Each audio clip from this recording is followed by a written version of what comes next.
Hi, I'm your host, Dave Kemp, and this is Future Ear Radio. Each episode, we're breaking down one new thing, one cool new finding that's happening in the world of hearables, the world of voice technology. How are these worlds starting to intersect? How are these worlds starting to collide? What cool things are going to come from this intersection of technology? Without further ado, let's get on with the show. All right, everybody, welcome back to the Future Ear Radio podcast. I am so excited. Another really great guest today. I am joined by Dr. Grace Sturdivant. So Grace, tell us a little bit about who you are and what you do. Yeah, you got it. Grace Sturdivant. It's a hard one, but you can pronounce it any way you want. That's fine with me. I am Grace Sturdivant. I'm an audiologist, and I'm based in Jackson, Mississippi. And I know we'll get into more details later, but essentially I started a business in 2018 called OtoPro, OtoPro. And through OtoPro, I am focusing solely on hearing protection. So, which is a little different than the traditional audiology practice. Absolutely. I'm so excited to get into this. And really, like, as soon as we met and we had that first conversation, I was like, oh yeah, this is absolutely right up the alley with all the conversations I've been having, which is, again, everything's kind of been revolving around this theme of, okay, so here we are in April of 2022. And I think that the audiologist is sort of facing, it's like, as a profession, looking in the mirror and saying, how do I really differentiate in a world that really seems to want to make hearing healthcare feel commoditized. Right. So how do you set yourself apart? And I think that I can't wait to really kind of like dive into OtoPro, because I think it's such a good example of how these things that have always sort of taken a back seat to hearing aids, I think need to be put forward and be put on the same level as hearing aids. Because I think that it just is another example of how the profession can elevate itself in different settings. And so absolutely, that's what we're going to get into. But let's start with your background. I know that, you went to Vanderbilt. So why don't we just start with, how did you even get into audiology? And then just kind of like walk us through those first years prior to starting OtoPro. I will. I'll try not to bore you to death. You can feel free and to go back and edit and delete sections, large chunks of my life story if you wish. I was born and raised in Mississippi, and I was raised in a family where we spent a lot of time outdoors. My dad is a big hunter and outdoorsman. And so I grew up in that world, very familiar, and have a very healthy respect for gun sports, hunting, shooting, that sort of thing. My mother is a speech language pathologist by trade and has worked in so many different capacities through the years. And as I was starting my undergraduate coursework, I wasn't sure what I wanted to do. And the more I considered, really, not as much what the job entailed, but I looked at my mom and how she's been able to work a lot or a little based on what we needed, in being a mom. There was a great work-life balance there. And I thought, well, maybe this is something I'll try. So I was at Ole Miss, University of Mississippi at this point, and started taking undergraduate courses for speech language pathology in their communicative sciences program. And when I got into the audiology coursework, it was like a light bulb triggered for me. And I became just completely fascinated with the auditory system and how it works, and how we hear with our brains. I mean, I just totally dove in. I loved it. Watched a documentary about a cochlear implant story and was moved to tears in the classroom by this. And, I've always experienced the world largely through my ears. I was taking piano lessons all through school and have had some vocal training, and I love music. And my nickname in preschool was Chatterbox. I'm a communicator by nature, and I can't imagine a world without sound. So if I could bring that to more people, that was what I wanted to do. So from there, I set my sights on audiology school. And as I was researching programs, Vanderbilt was just calling my name. And I'm still so grateful for the opportunity that I had to go through that program. But it was a fantastic experience. And while I was in Nashville, I worked with a number of musicians and kind of dreamed of opening a clinic geared toward hearing healthcare for musicians. However, I fell in love with a boy from back home in Mississippi and moved back here. And so I did my 4th-year externship and then stayed on as faculty at the University of Mississippi Medical Center, and had a great experience building my first chapter of my career there, where I was in the ear, nose, and throat department. And even though I think like so many of us, maybe you start out thinking, I want to help all the cute little kids here. Pediatrics was really not my calling as a clinician. I really enjoyed the more complicated diagnostics that I saw in this neuro-otology kind of ENT clinical setting. And then, over time, my clinical practice evolved such that I was seeing a lot of patients who had both hearing loss and some degree of dementia, some form of cognitive decline. And I became very fascinated by the work that was coming out of the University of Colorado and Frank Lynn's work at Johns Hopkins, and started not only just devouring all the research that was coming out on those topics at the time, but seeing firsthand in clinic where I had some patients who could be reclassified to a less severe category of dementia once they had appropriate audibility of the screening tools that are used for those things. So I started, writing and speaking on the topic and talking to some area physicians groups about the importance of screening for hearing loss and referring to audiology when you're evaluating cognitive impairment. Anyway, long story, but I ended up as an audiologist in our, we call it the Mind Center, where we've been a data collection site for the Achieve study, and which was fascinating work for me. But all the while, as I'm looking at the research and seeing what an impact hearing loss has on, it's brain stimulation, essentially. Auditory stimulation is brain stimulation. And I became very compelled to help my own friends and family prevent or at least delay the neurological reorganization that happens with auditory deprivation. So I started diving in and really researching all the available hearing protection products and trying to figure out which brands and manufacturers are actually doing the best job when you get past all the slick marketing collateral, and was able to provide some expert recommendations based off of this research that took some time to dive into when we're so used to focusing on hearing aid technology. But there was another hurdle, and that was getting people in the doors of the clinic. My own father would not take time out of his schedule to make an appointment, sit in the waiting room, and go through that clinical medical model to get his ears molded and look at his options. So back in the fall of 2018, I said, well, you know what? We've got these historical statistics of how long it takes for people to come through our doors once they're debilitated by hearing loss and noticing a problem. So I just need to get more realistic about this. And if I'm going to help people prevent these problems like I want to do, I'm going to have to go to them.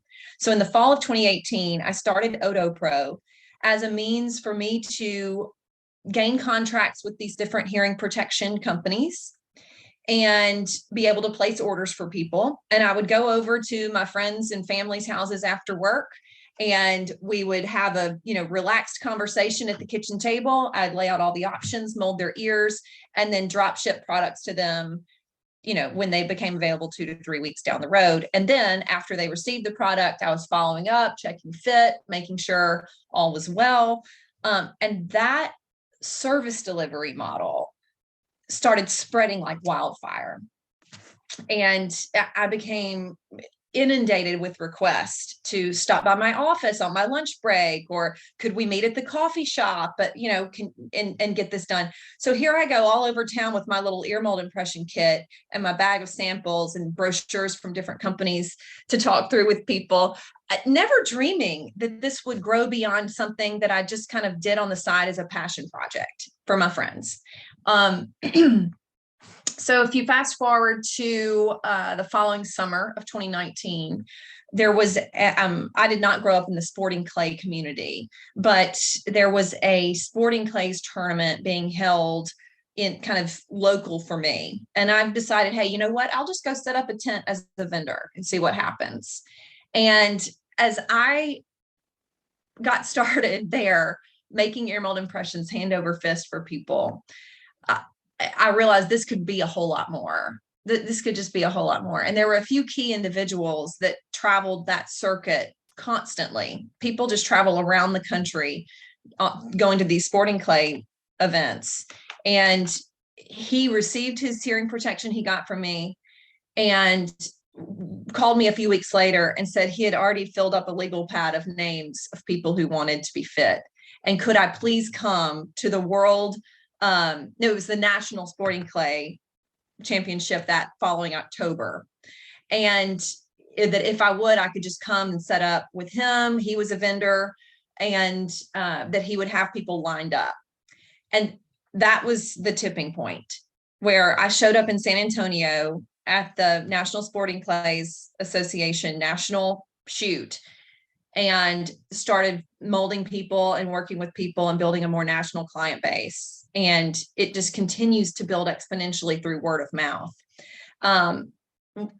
One thing that I have kind of adopted as the legacy I want to leave, like a career goal for me as an audiologist, is to shift the continuum of care to a much earlier point in time so that we are reaching people who are involved in high risk activities, which is most people, because it's not just shooting. I mean, the hearing protection needs are all around us. But for us as audiologists to be the leaders at the forefront and the gatekeepers to this industry, we've got to go out and meet people where they are and not expect them, not wait on them to come to us. And to shift our focus from just the bread and butter, how we pay the light bill with our hearing aid sales, the long game for us to truly to put our stake in the ground as the hearing care experts means that we have got to reach people before the damage is done and establish that care beforehand. So, how am I doing that when I'm drop shipping products and flying all over the country to mold people's ears? Well, that's where I came up with this idea to build what I'm calling my preferred provider network. So if you call me from St. Louis and I'm in Jackson, Mississippi, and we can't justify, there's not a large enough group to justify me coming to you to mold everybody's ears, then what I'm doing so often now is calling local clinics to you there in St. Louis and finding someone who's willing to charge you a fair price to mold your ears. So nobody's asking any provider to do something for free. That provider's time is very valuable. And I set up that appointment, facilitate the process, make it irrefutably easy for you as the patient. And then I've established that local audiology care for the long term for you in St. Louis, because, I don't do any hearing aids with this business. I'm very best practices oriented when it comes to hearing aids. That needs to be a local provider that you can follow up with, that can be a strong relationship where you're going to need to be working together to make sure that for the longevity of your hearing aid life as a hearing aid wearer, you have this local person that's there for you. I recognize I'm not going to be able to do that for people. So I am more than happy to facilitate that relationship locally. Because once I've established the trust with these patients and have brought them into the protection side and the prevention side, when they're ready to seek hearing aid care, they're coming to me and saying, who do I go to? And so I feel really good about being able to support the local audiologist by sending these top technology, most of the time, referrals through their doors and just teeing that up and not asking for anything in return. Okay. I'm talking to the listeners now. See why I'm so excited to talk to her. I think that this is, it's exactly what I've been driving at, which is like, there's so much more opportunity here. There's so much I want to unpack with that, but go on. It sounds like you wanted to say something. Well, I mean, this is something I feel like I can ramble on for days, and you're definitely going to have to direct me, but, the legacy I want to leave as an audiologist is being accomplished through these provider referrals. Yeah. And understandably, the over the counter, the third party, there's so many things that I feel like audiology practices, especially the small private practices that I'm seeking out for these patients, they're on guard when people call them, and it's not just a traditional referral. And so I want to be able to convey that it really is this simple, and I really am not trying to kind of keep my claws into this patient long term, only when it comes to the hearing protection side of things. I mean, the only thing I ask in return is that you don't then, as a provider, come on the back end and say, well, let me order some hearing protection from you for you. I can do that. But instead, to take advantage of, charge $50 to $100 to mold the person's ears. And I've already encouraged that patient to sit for a hearing evaluation, to get a full, even if it's just a baseline, to get a full hearing evaluation, and then to talk through any day-to-day hearing technology that they are a candidate for. And that's something that I want to be fully retained, fully the jurisdiction of that local practice. I do not feel that I can do that and hold to the standards of care that I would hope every audiologist would have. I mean, there's no way I'm going to be able to do real ear measurements on hearing aids with these clients across the country. Totally. So I want them to have their local audiologist that they work with. All right, let me see if I can unpack everything that I want to touch on from this, because there's so much here. I just find this all so fascinating. So first off, hotty toddy, love Ole Miss. Thanks, yeah. One of my favorite. What did you like more, Ole Miss or Vanderbilt? It's apples and oranges, honestly. Yeah. The experience at both. I mean, the experience as an undergrad versus a grad student is entirely different. Yeah. Night and day. I had a wonderful experience at both places. And prior to that, I was at the College of Charleston in South Carolina, which cool. I think my dad still refers to it as my 2-year beach vacation. So, 3 very different cities and 3 very different experiences. And I loved them all. It's like asking me to choose a favorite child. I just can't. So I love that. I also think, for any of the long time listeners, it's really interesting that you mentioned the Achieve trial and all the stuff that Johns Hopkins doing. I actually had 50 episodes ago, I had Nick Reed on, who's right there with Frank Lynn doing that whole study. And I had no idea that, he had mentioned these different clinics that were facilitating that, but it's so interesting to now hear one of those facilitators of that study. And I think, again, for those that aren't aware, I would definitely go check that episode out and just look into the whole Achieve study that they're doing. It has massive implications for the future of hearing care and the way in which this gets addressed early on when your physician is actually screening you for hearing loss in your routine checkup. So I wanted to mention that. I just think it's really important to note that you recognized early on that there was you were a voracious reader for all of this research, and you identified, we need to get early intervention. That's one of the most effective ways that you can cut this all off at the pass is hearing conservation. And what did you do? You went and you sought out a place where these people would be. And this is one of the biggest lessons I think that we all need to recognize, which is people aren't going to just come to you. They're not going to know that you exist. So you got to go and find them. And what better of a place to do that than go to, like you did, a clay shooting event. And it doesn't have to just be an outdoor shooting event or something like that, but there's lots of different examples of places that you can go to where you can meet people and you can show them, look, this is the type of thing that I represent and this is what I do. And it doesn't surprise me at all that you had a legal pad of leads that came from this and it spread like crazy. So there's that. And then really though, I think that OtoPro is so cool for a number of reasons. First of all, I think it's awesome that you really you've kind of just have this as the main focus of hearing conservation. And I think for an industry right now that I think the profession is really looking for ways that they can differentiate, ways that they can generate ancillary revenue and not be so dependent upon hearing aids.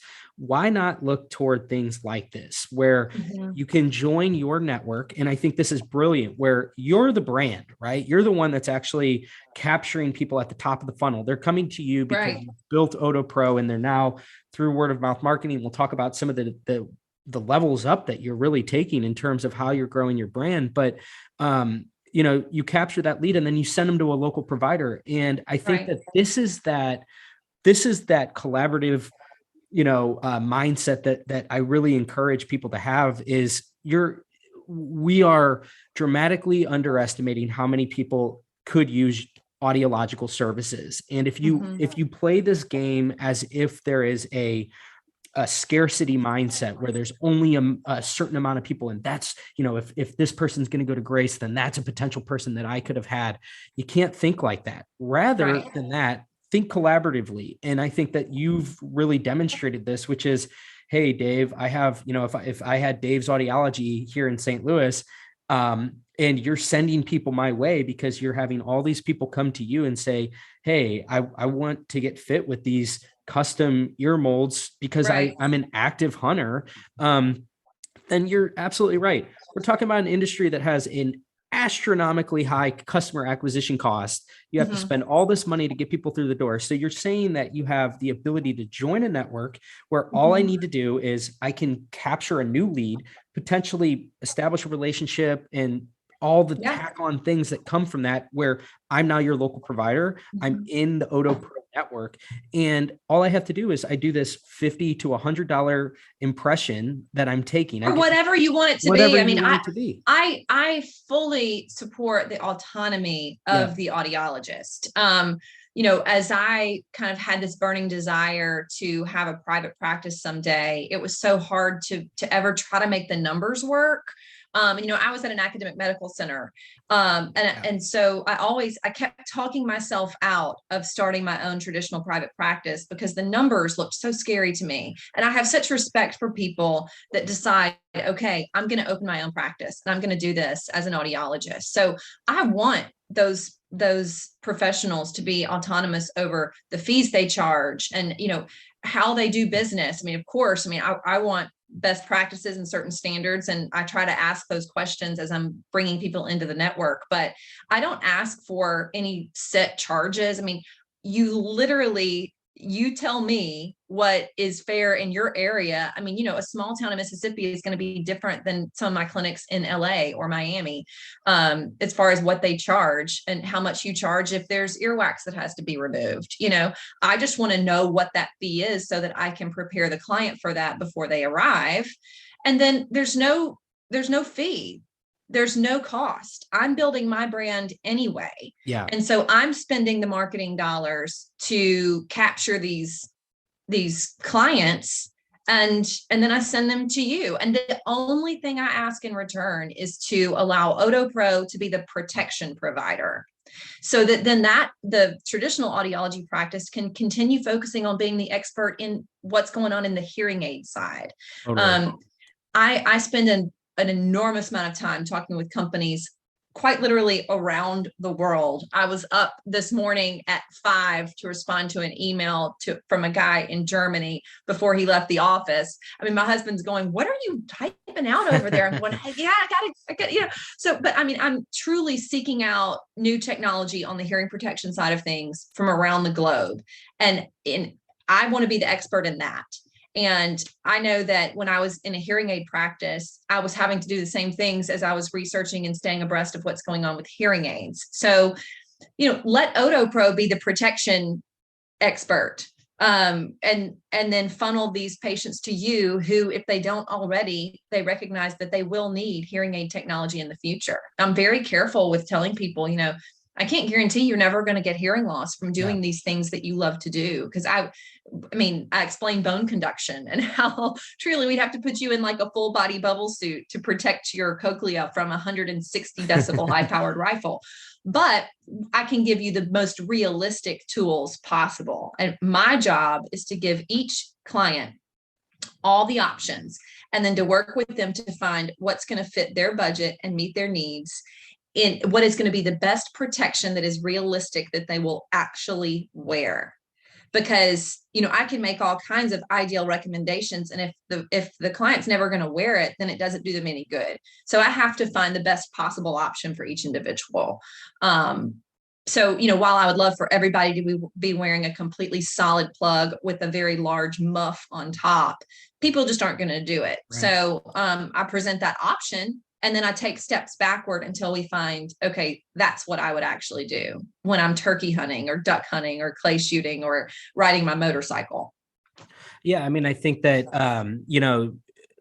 it's kind of like, because you had mentioned you've worked in an ENT setting, and I think there is a parallel here, which is, when whether it's your physician refers you on, or the ENT refers you on, or you're getting referred in by OtoPro, it's similar in the sense that you're not really entering through the doors of the professional unwillingly. You're not kicking and screaming. You're not like, right. The kind of adage of like, my wife is saying that I, can't hear her anymore and I need to I'm turning up the TV too loud, that kind of thing, where you're coming into it and you don't even want to be there in the first place. And I think there's a lot to be said for that, which is you immediately, the guard is down in a way that you can have a conversation and say like, look, like, let me just let me just go and run a battery of tests on you to see where you stand right now. And now you know who I am, and I'm local. And when you need me, I'll be here. And I think like that's really, really powerful if you're looking at the longevity of this and saying,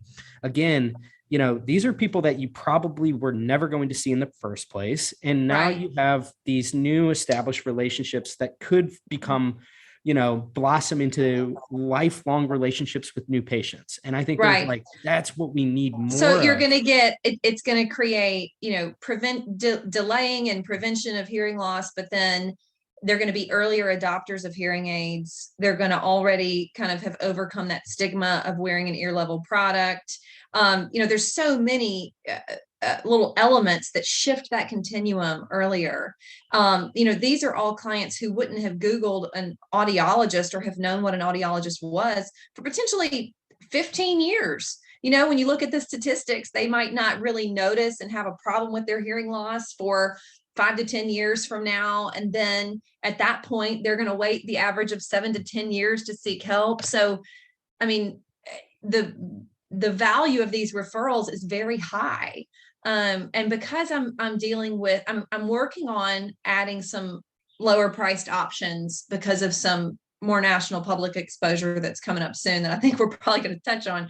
But right now, a custom set of solid earplugs is still going to all in run you. The investment's going to be a couple $100. And so, you've got people that are spending anywhere from $200 to $2,000 on a set of hearing protection.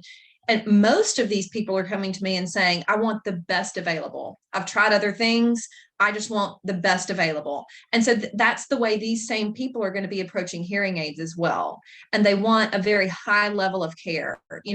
One thing I really look for at an audiology clinic is, I want the person that answers the phone to be really friendly and social and like welcoming that phone call.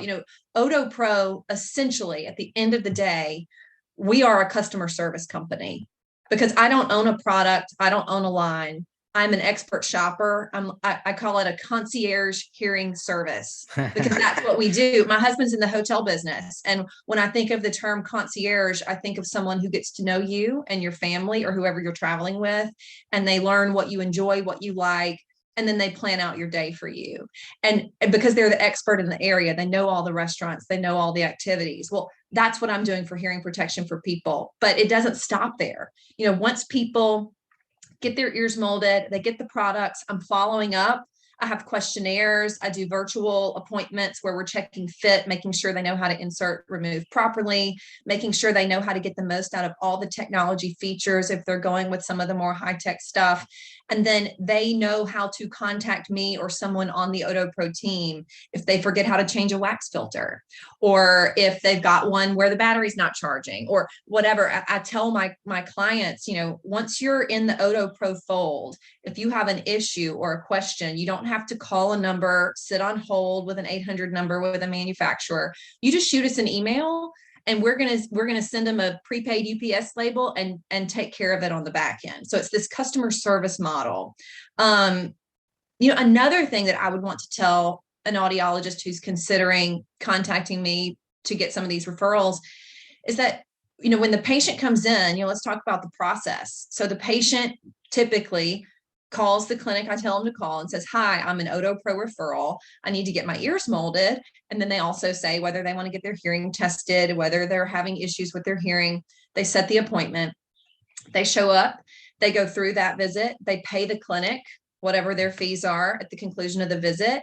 But that patient already has the mailing label that they need. So they just leave your office with the ear mold impressions in a little any ear mold box that you have on hand. And then the patient takes that and drops it at UPS or the post office. So truly,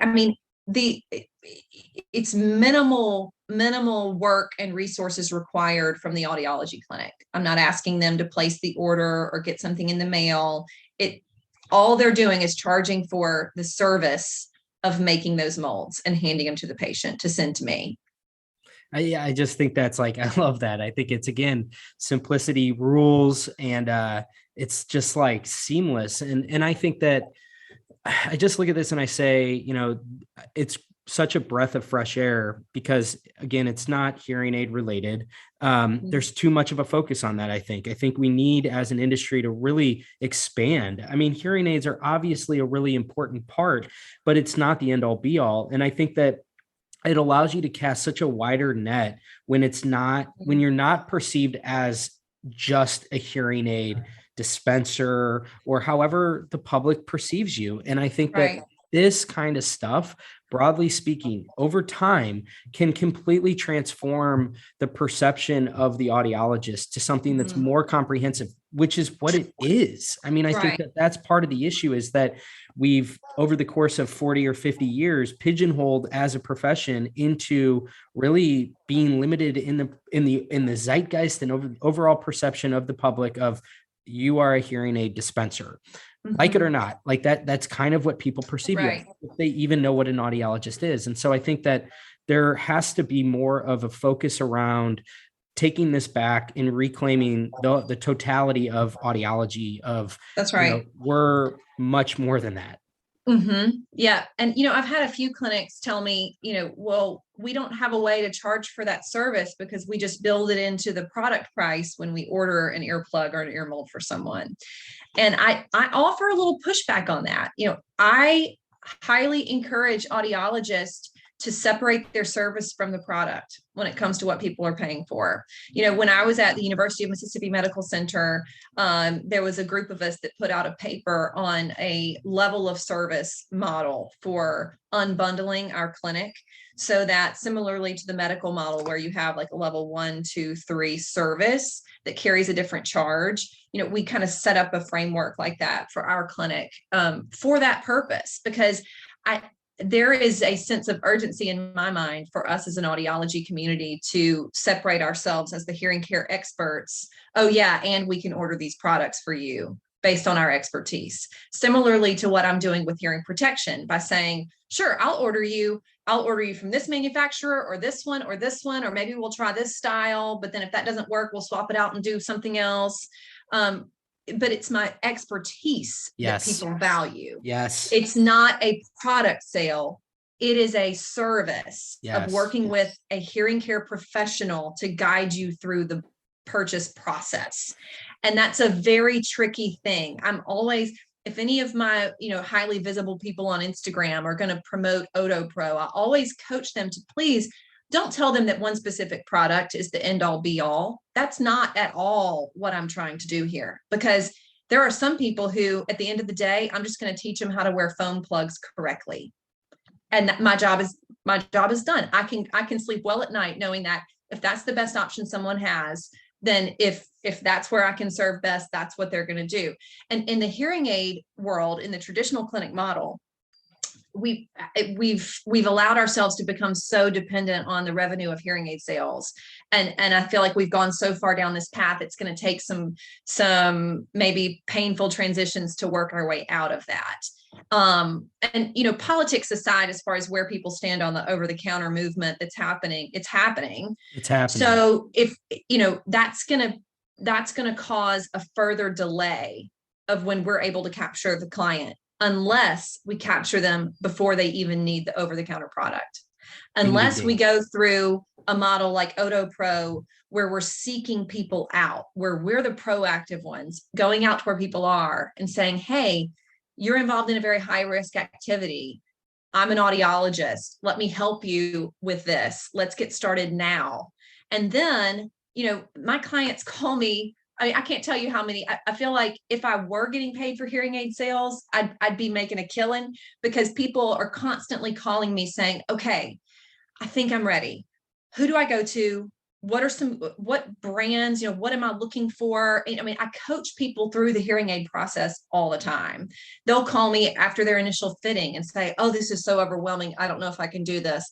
And I'm giving people the same pep talks that I gave them when I was doing my own hearing aid practice, about how long it takes to acclimate, and you've got to wear them all the time and not just when you're going out to dinner. And, I want to support the audiology practice. I want to be like almost like this, like a marketing arm, or a client capturing arm for these practices all over the country, which, we've got, I think the number's up at about 140 right now, audiologists nationally, where we're doing this. And in some key cities where the audiologist really, buys into this model and we're working alongside each other. Nashville comes to mind, Birmingham, San Antonio. These are places where I've developed a very strong relationship with a local provider, and they get it. We're very simpatico on the principle of what we're doing here to help people. And I have been able to do some more targeted marketing, digital marketing in their areas to funnel more and more of these referrals. And they're seeing a great return in the hearing aid world, the hearing aid capture, and this earlier adoption, where they're treating a mild to moderate loss that would probably not have sought out care until it was much more severe. So it can be such a symbiotic relationship. And that's what I want people to understand. I get the cynicism, and I get it when we're met with kind of this guard up, because clinics are getting calls all the time from third party and these programs, and what am I signing up for? And this is just a very simple, mission-driven approach to shift the beginning of care. Yeah, in a world full of what feels increasingly more and more like people are just kind of threats, it seems too good to be true, and right. I think that's part of it, is like you're running up against that, is that people are just inherently skeptical right now. Right. And I just love that whole distinction that you made. And I couldn't agree more. Like, I think that, if you're really adamant about having a bundled model, then have a bundled and an unbundled model. Sure. Because I think that it's just going to become more and more apparent as time goes on that you have to separate the two. And I think that like this whole thing of, let me just put the services first. I mean, because that allows for you to bill for your time, for your services. Right. It's not a product related thing. The product then is secondary. You're not like associated with it and really rooted with it in the minds of the patient, in the minds of the consumer, where they say that, that I just think there's a lot there that is, really important to understand, that, by disentangling yourself from the product itself, it allows for you not only to really put your value, your expertise on the pedestal, but also it allows for you to say that I'm agnostic. I don't really have a dog in the fight. I believe that there are a multitude of good options, and let me kind of give you a few different things that might be the best for you. I mean, just that small, messaging change might be the difference between where people think, am I getting ripped off here? Am I getting gouged? To something where they say that, these are the recommendations that they made. And the first and foremost thing was that I got like, I'm getting my hearing loss treated as opposed to getting Right. fit with hearing aids. Right. Right. So There's so much there, yeah. it's like, should we even be calling them hearing aids anymore? Or should they all just be hearables? Or should they all just be hearing technology? Or, because the term hearing aid carries and just continues to carry this stigma and connotation that goes along with it, as I'm talking with people. But, when I'm putting hearing protection on their ears that has some amplification and hearing aid technology in it, they view it completely differently. And they're asking me or telling me that they end up wearing these all the time. And I'm going, no, these are not if you enjoy wearing this product when you're just talking with your wife at home, then please, dear goodness, follow up and go get some actual hearing aids. I mean, I have to explain how for hearing protection, I need a perfect acoustic airtight seal of your ear with no venting. With a hearing aid, I'm going to be trying to find the point that I can leave your ear as open as possible and give you the amplification you need at certain pitches. It's entirely different. And so I tell people, if you like this product day to day, then a true hearing aid that is programmed to you is going to rock your world. Couldn't agree more. All right, let's change gears a little bit. We've alluded to it, and I just think that this is so cool. I just love like the way that you're building your brand. It's just really inspiring as somebody that also works in this industry to see one of our own elevating to the level that you are. So you had told me that you're going to be on Steve Rinella's podcast, which for those that don't know, Steve Rinella he's a really, really big deal. Maybe I'll let you just kind of talk about how this even came to be, who Steve is, and just kind of like give us, a little bit of a peek behind the curtain of how your brand is growing. Cause it seems like you're kind of hitting into a whole new stratosphere here, and it's really cool. Well, again, this has all been so organic. I mean, I only started spending minimal marketing dollars a few months ago. It has been word of mouth and just happy people telling people. So with this, so Meat Eater it's a hit television show on Netflix. They have multiple podcasts. And different, media outlets, YouTube through their website. And then they have a number of contributors that have, I guess you would call them more kind of specific show offerings that come through their umbrella. I'm sure that someone from Meat Eater is going to listen to this and want to correct how I'm explaining it, but this is my best knowledge. Okay. Stephen Rinella has been described to me as potentially the most influential outdoorsman of our time. He raises money for public lands to be reserved in perpetuity for public use for hunting and fishing purposes. He's a conservationist. What a lot of people that are not involved in the hunting community don't understand that is a culture I was steeped in as a child, is that hunters actually do very important animal control, animal population control, and conservation work for our environment. And that's something that if you didn't grow up in that, or if you're not familiar with that, I can understand how hunting could be perceived as very off-putting and cruel and all of that. And in reality, I mean, I say that hunters are our true environmentalists. Okay. So Steve Rinella is kind of that in person portrayed, like as a person. That is Steve Rinella.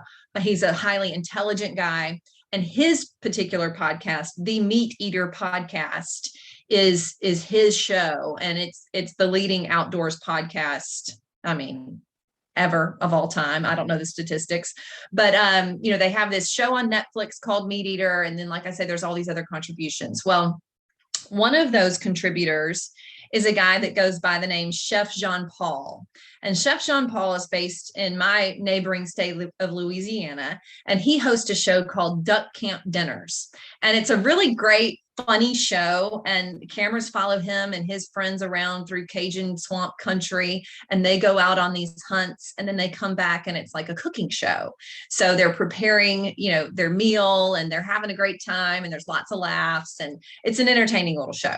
So I was introduced to Chef Jean Paul by a guy that I'm good friends with who lives here locally in the Jackson, Mississippi metro area, by the name of Josh Raggio. Josh Raggio has built this cult following for his custom-made duck calls that are like works of art. He's a duck call maker. Well, Chef Jean Paul bought a duck call from Josh Raggio. They struck up a friendship. He noticed Josh Raggio's earplugs. Josh said, "Oh, you need to call my friend Grace." So then I end up on the phone with him. Yeah. Chef Jean Paul was spending some time in Texas, and I was able to source a clinician locally for him in Texas to get his ears molded. We talked through product offering. I got him hooked up with some products that he really has loved using. And he loved that he was not being asked to endorse one specific product. So it was more of, hey, I was asking him, would you be willing to use your influence and your platform to just promote taking care of your hearing and to promote hearing protection as another piece of essential gear that goes into your bag? And sure, if you could tag OtoPro as the best source for that, that'd be great. But he bought into this service model and the level of customer service that came along with that we truly provide to everybody. We don't care if you have a show or not. And so Chef Jean Paul called me up one day and he said, I've been thinking about it. And I just really think that Steve Rinella and the rest of these guys, like with the bigger Netflix show, would be all over this. And I think they'd really want to hear what you have to say. So the emails started circulating back and forth between us and, their people. I don't have people. So their people and my people, which is me, start trying to coordinate, what is this? How could this work? What does this look like? Are these guys interested? And finally, just a few weeks ago in March of 2022, here I go on a plane to Bozeman, Montana, and did not know how much interest there was going to be. I knew that a few of them really wanted to meet with me, but I had set the bar kind of low in my mind, recognizing that these guys get hit up for stuff all the time. And it was a Friday afternoon. I mean, we'll see where this goes. Well, I walk in and I think I had scheduled to be at their headquarters for 2 hours. And I was there from 10 a.m. until after 3 p.m. because they were so attentive and so inquisitive and interested. We did not even talk about product selection.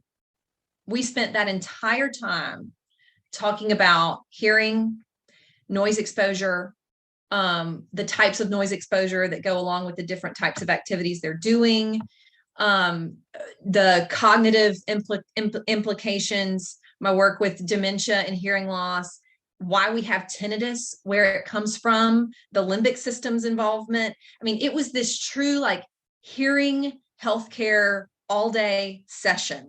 Symposium.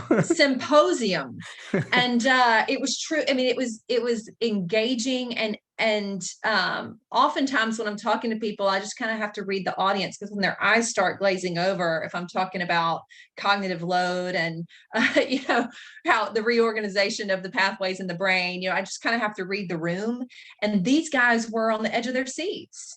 I was so honored that they were so interested, and kind of shocked that they had not been approached by someone already to talk about this with their level of influence. So I molded, goodness, I'm looking at them all over here. I mean, over 20 sets of ears that day.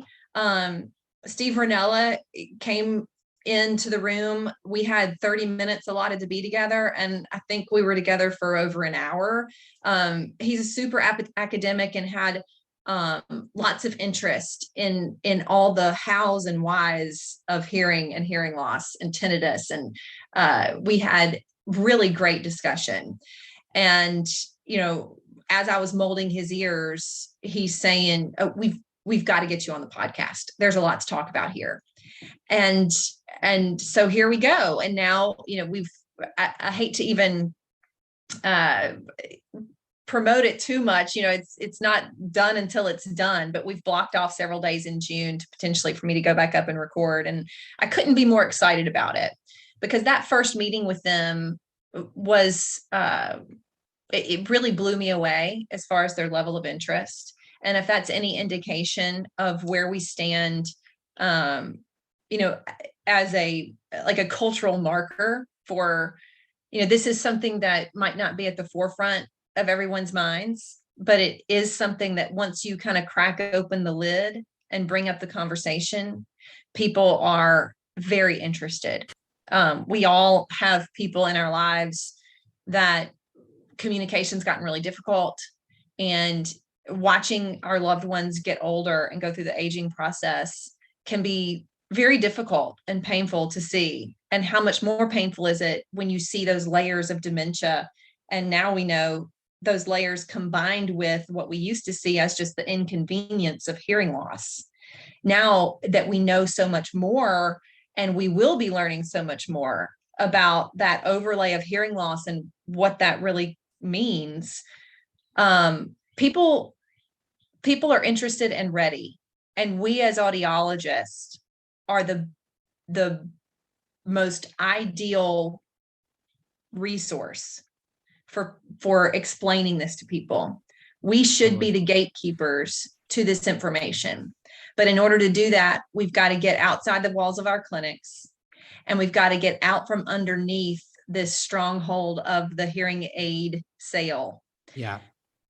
In order to be the ones that are sharing this information, because I, for one, the over-the-counter hearing aid is coming, and there's going to be a lot of marketing, and there's going to be a lot of information, and I'm sure misinformation that comes along with that. And we as the audiologist need to be getting out in front of that with the skill set and the education that we uniquely hold in this area. Couldn't agree more. I just think it's so cool to hear this whole journey. This has been one of my favorite episodes that I've ever done, because it touches on like everything that I've really enjoyed about this podcast, which is meeting people who are really pushing the boundaries. And I think that like you've got this background of like academia. You're so well versed in all the research. You've been involved with the research, with all of the dementia studies and all of that, and being able to, like completely just transcend the four walls of the clinic, like you said, and make this. I think that one of the most fascinating things about this whole story that you've told is, you elevate your brand to the point to where you're sitting in a room with Steve Rinella, a guy who like literally, this guy's like followed by millions of people. I mean, this dude is up there with like Joe Rogan, of like the biggest podcasters out there. And you have them just enthralled with what you're telling them. And I think that's the key takeaway here, is that this stuff is actually really interesting to people. I think that we have this tendency as an industry to just say that like no one cares about this, and that, because we're I think we're all conditioned from the past 50 years of that, like I was describing earlier, the kicking and the screaming coming into your office, where and a lot of this does have to deal with the stigma associated with hearing aids, and the connotation with like, that means I'm getting old, or I'm feeble, right, or whatever that might imply in people's minds. And I think that what's so just exciting about this is that, it's like, it's never too late for all of us, I think, to try to like reclaim what this whole industry and the profession stands for, which is the totality of, everything related to the ear. And I think that having this be something where it's all about like getting in front of it at the beginning, and helping people to understand like the public messaging around why it's so important to take care of your ears at a young age, in the same sense of why you shouldn't smoke cigarettes, because of the long-term effects that it's going to have on your health. The same applies for our ears, but that's just not something that's really been broadly communicated. People don't really know. And so I think that there is tremendous amount of potential here for, and it doesn't have to be in these, for the listeners out there who are just like, this is really cool, I'm really inspired by it, but I don't have, I'm starting at zero. Like, how do I get to this point? It doesn't have to be something where you have to go and get on the Steve Rinella podcast. Like, just getting and having these conversations, in pushing yourself to say, like, is there a school fair, or is there somewhere that I Right. can put up a little 6x6 table and just show people, here's what an audiologist does, and here's all of the different things that the field of audiology stands for. There's just so much there, and I think that I think that for me personally, one of the biggest takeaways I have from doing this podcast and just my perspective of the industry is that we're actually maybe in this period right now that is a transitory period that will be painful, but it might be the best thing that's ever happened to audiology, because it's a forcing function for everybody to finally recognize that they're more than just hearing aid salespeople. Right. And in that, this, like, it's forcing people to have to re-examine that, like, how can I make money in other ways other than hearing aid sales? And I think what's becoming realized is, whether it's the dementia path or the tinnitus path, dizziness, vertigo, all these different things, hearing conservation, there's a lot out there. And it's Yes. just a matter of identifying, what parts and pieces do you want to be a part of your service offering, and start to put that on the same level as the hearing aid. Well, and I think we can't get too comfortable. I mean, no matter, even if your gift and your calling and what gets you going is truly staying in that hearing aid zone, then goodness knows that's important.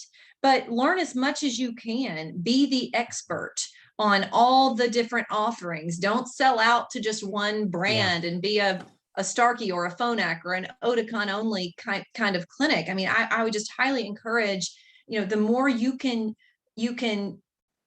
have credibility based on your expertise as an audiologist, apart from that, to just learn and do that through your knowledge base, where you have to be continually learning. I mean, our technology and offerings are changing so quickly.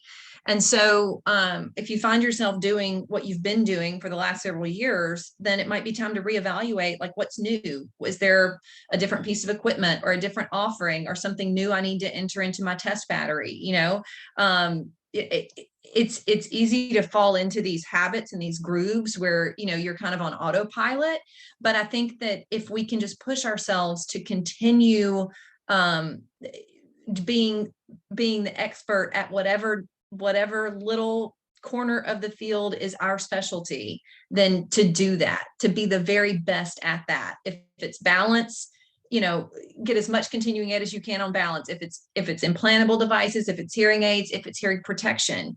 And certainly, OtoPro, like I say, a huge facet of what I'm doing is to establish that local point of care for clients across this country and beyond, as we're starting to expand into Canada, and it's just wild.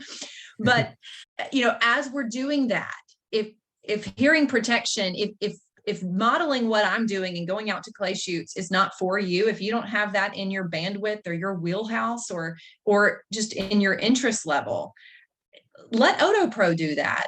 Let us know of what event in your area is happening, and let us spend our marketing dollars on that. And then you be the recipient of all the referrals that are going to come from it. I mean, it's really a beautiful, simple, easy thing to allow OtoPro to be the protection expert arm of your practice. We're happy to do it. We love doing it. It's where we've chosen to focus. And when patients start to ask us questions about hearing aids, I have stayed abreast of the general view of what's out there and some of the cool new products and features, but that's not where I'm spending my time. And that's not where I feel my mission with OtoPro requires my attention. I need to know every possible hearing protection product, who makes it, the specifications, exactly how it works. Every single product I dispense is something that I will have used and vetted and verified and could probably take it apart and put it back together. Hearing aids, not so much. So if you want to work with OtoPro so that we can capture these people for your practice and send them to you, it's really that simple. just let us know. I love that. This has been such an awesome conversation. I'm so happy to have met you and become exposed to OtoPro. I think this is just such a cool concept. And I'm just really inspired by the way that you've grabbed life by the horns and you've just seized the opportunity here. So for those that are listening, that are definitely intrigued by this whole idea, how can they reach out to you? How can they join your network? The best possible way to reach out to us is to go to OtoProTechnologies.com. Technologies is plural on that, and just fill out a contact form. I can also be reached at grace@OtoProTechnologies.com. But either one of those would be a fantastic way to start the point of contact and let us know where you are and a little bit about your practice. We seek out practices that carry our level of customer service and customer engagement. We want nice, clean offices, but more than anything, we want a high standard of care and practice. And we want to know that when we're sending people to these local clinics, that they are caring for patients with the same bar of excellence that we hold.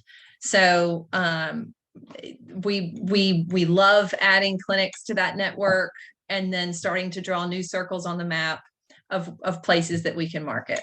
Absolutely. So cool. Thank you so much, Grace. Thanks for everybody who tuned in here to the end, and we will chat with you next time. Thank you. Thanks for tuning in today. I hope you enjoyed this episode of Future Ear Radio. For more content like this, just head over to futureear.co, where you can read all the articles that I've been writing these past few years on the worlds of voice technology and hearables and how the two are beginning to intersect. Thanks for tuning in, and I'll chat with you next time.